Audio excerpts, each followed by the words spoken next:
अस्सलाम वालेकुम, welcome to अफ्राज food channel. அஸ்ஸலாமு அலைக்கும். இன்றைக்கி நம்ம சேனலில் வீட்லேயே க்ரீம் சீஸ் யூஸ் பண்ணாமல் நல்லா திக் அண்ட் க்ரீமியாக சீஸ் கேக் எப்படி செய்கிறதுன்னு பார்க்கலாம். அதுக்கு தேவையான பொருள் கொஞ்சமாக டைஜஸ்டிவ் பிஸ்கெட், இல்லாட்டி இந்த மாதிரி மேரி பிஸ்கெட் எடுத்துக்கலாங்க. நம்ம கேக்கோட பேஸ் ரெடி பண்ணுறதுக்காக இது எடுத்திருக்கோம். 10 ரூபா பாக்கெட் தாங்க எடுத்திருக்கேன். அதை நல்லா க்ரஷ் பண்ணி எடுத்துகிட்டு வந்தாச்சு. இப்போது இதில் மெல்டட் பட்டர் ஆட் பண்ணிக்கலாம். பட்டரை மெல்ட் பண்ணி இதில் ஆட் பண்ணுறேன். கொஞ்சம் கொஞ்சமாக ஆட் பண்ணி நல்லா மிக்ஸ் பண்ணி பார்த்துக்கலாம்.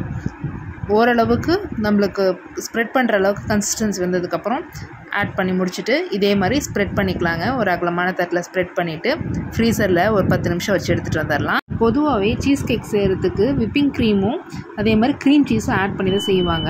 இன்றைக்கி நான் க்ரீம் சீஸ் ஆட் பண்ணாமல் வெறும் விப்பிங் க்ரீம் வச்சு செய்யலான்னு இருக்கேன். விப்பிங் க்ரீம் பவுடர் பேக்கெட்டில் 100 கிராம் இருக்குது. அதில் இப்போ பாதி மட்டும் நான் எடுத்துக்கிறேன். 50 கிராம் வெயிங் ஸ்கேலில் ஆட் பண்ணிக்கலாம். கரெக்டாக 50 கிராம் எடுத்தாச்சு.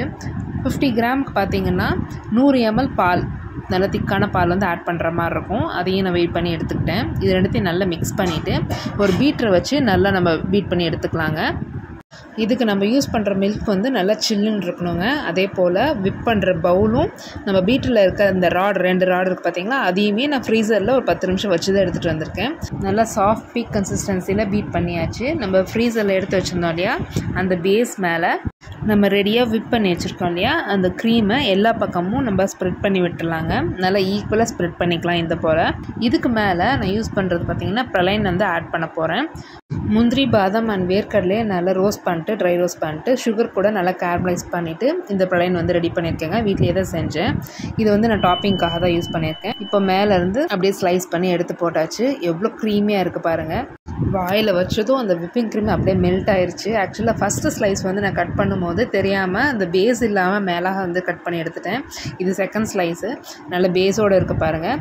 கீழே தின் லேயரில் ஒரு பேஸும் மேலே விப்பிங் க்ரீமும் அதோட காம்பினேஷனில் பார்த்தீங்கன்னா சூப்பராக இருந்தது. இந்த வெக்கேஷனில் கிட்ஸ்க்கு டிஃப்ரெண்ட்டாக இந்த மாதிரி செஞ்சு கொடுக்கலாம். நீங்கள் வீட்டில் கண்டிப்பாக ட்ரை பண்ணி பார்த்துட்டு எப்படி வந்துச்சுன்னு மறக்காமல் எங்களுக்கு கமெண்ட் பண்ணுங்கள். இது வரைக்கும் நீங்கள் அஃப்ராஸ் ஃபுட் சேனல் சப்ஸ்கிரைப் பண்ணாட்டி மறக்காமல் சப்ஸ்கிரைப் பண்ணிக்கோங்க. அப்படியே பக்கத்தில் இருக்க பெல் ஐக்கானையும் ப்ரெஸ் பண்ணிக்கோங்க. ஜஸாக்கல்லாஹு ஹைர்.